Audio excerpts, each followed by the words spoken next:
Yes, today we are doing different. This is Troy Bilt, Kohler engine, 19 horsepower, 42 inches. A lawnmower. We are doing a tune-up. That's the air filter. That's the top one. All right. Replace that and change the oil filter, just like a car. All right. And this is the spark plug. To remove that, you gotta remove this cover with 4 bolts, 4 8mm bolt, all right, on each corner, on the engine cover.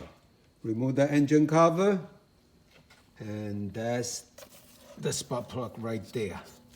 So basically, just put it in.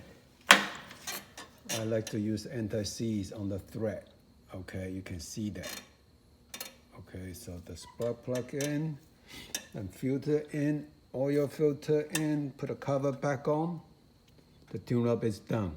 Quick and easy for a lawnmower. This is about 3 years old lawnmower. I guess it need a tune-up. The next one will be the fuel filter right there. That's basically just squeeze the 2 hoses both in. See the clip? Remove that clip and put a new one in. That's it. That's the tune-up for a lawnmower. Oh no, tractor, my bad. All right, enjoy it. The show, thanks.